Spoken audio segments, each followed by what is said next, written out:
Ladies and gentlemen, Tactical Advance here, and welcome to another Star Citizen video. Today we are talking about the MISC Reliant. Now this is a ship that I've really been looking forward to seeing. There's been a lot of people talking about it, and I'm actually quite surprised that RSI managed to keep all the images out of the public domain. Normally what we do see is before a launch we sometimes see sneak peeks of artwork and so on, and this one was quite a surprise. The MISC is classed as a starter ship. It comes with 2 seats, which is really cool. This is also one of the first starter ships we've seen with multi-crew options, so that's pretty cool as well. That's something that RSI really need to introduce, a lot more of these starter ships where you can actually do multi-role options, because obviously if someone comes into the game and they want to buy or play in a starter ship, if they don't have the ability to play with their friend until later on, until they've got another ship, that's probably not ideal. So the introduction of this first one, pretty cool, guys. It has a sort of Manta Ray design, and RSI are basically saying, or let's say MISC are actually saying,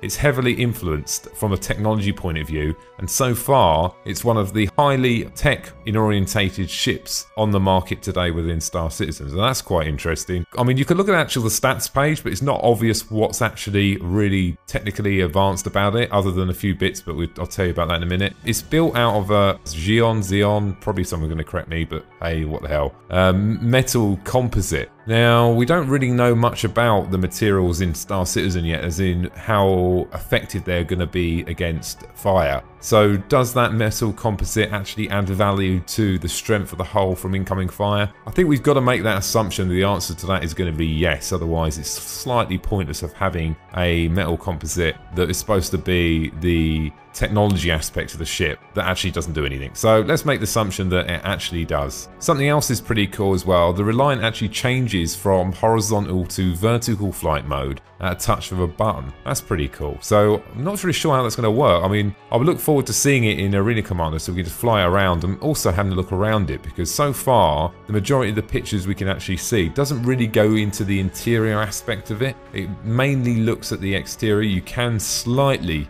see inside, but what we do know about these ships is the interior does mean a lot to us, so I would like to see maybe some more images later on showing us the interior as well. It has one of the largest cargo capacities over the Aurora and the Mustang Alpha, so that's pretty significant. Depending on what you want to do in the game, obviously, that might be relevant to you, it may not be, depending on obviously what you want to do in the game. It's actually classed as a short-range hauling ship, but alongside that it has the potential for expansion stroke modules. So because this is obviously a newer ship, it will come with the modular layout, which most of the ships are being converted to. So you've got to look at this too, you've got to look at the other way. Although it is specified for hauling cargo, what else could you equip and what could you actually swap out? So it might be quite a versatile ship, so that's going to be really interesting to see all the variants and so on. One of the advantages you definitely do have with this ship is the absolutely fantastic all-round viewing angles you get. Not only that, it's going to help you from a gunning point of view,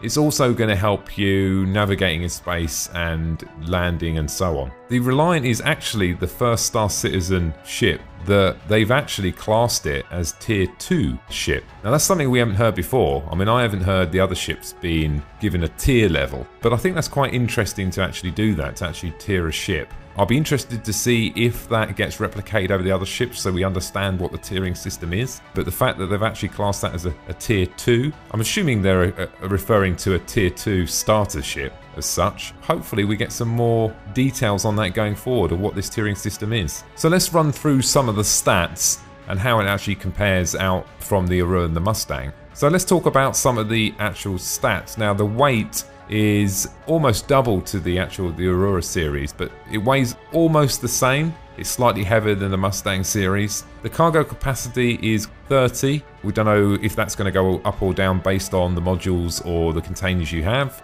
The maximum crew, which we know already, is 2 people. Now, one thing what jumped out at me was the engine thrusters are 2 TR1s. Now that was a slight surprise for me, because particularly the Aurora series has actually got 1 TR3 and it's half the weight, and then you're looking at the Mustang series, which has got 2 TR2s. The actual Mustang is actually lighter, so yeah, so I'm assuming it's not going to have as good forward thrust or speed. I'm making that assumption.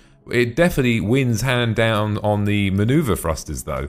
I mean, looking at the Mustang and the Aurora series, both of them have 8 TR1s and the Reliant has 12, so there's a significant increase there, there's no doubt about that. Moving on to the actual weapons, it's got 2 S1s, 2 times laser cannons, so you can actually see them in the image as well. It's got 1 size 3 tractor beam, so that's going to be interesting as well. And that's actually gimbal mounted as well, so that's going to be pretty cool. So it does have a tractor beam over the other ships, there's no doubt about that, so that's going to be open up other opportunities and other roles for you to do as well. And finally it has 2 S1s as well. So it's got quite a good loadout actually for defending yourself. An all-rounder, it does look so far like a better option as a starter ship to go with to start with. The only thing that's really in my mind about making that decision at the moment is not having that visibility over the interior yet. Because the interior, I want to know what's inside, you know, I want to have a walk around it, see what's in there.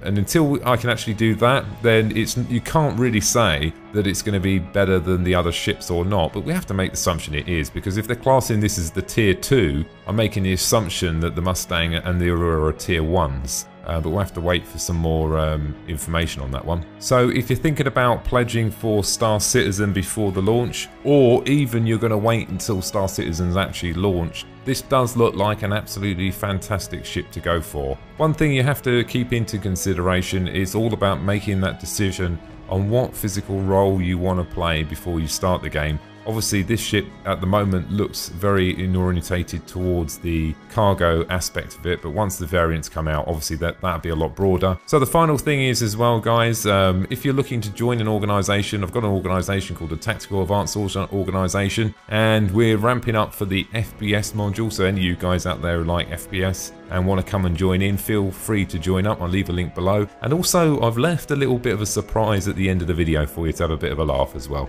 Anyway, ladies and gentlemen, I hope you enjoyed the video today. Thanks for watching, and don't forget to subscribe. Bye now.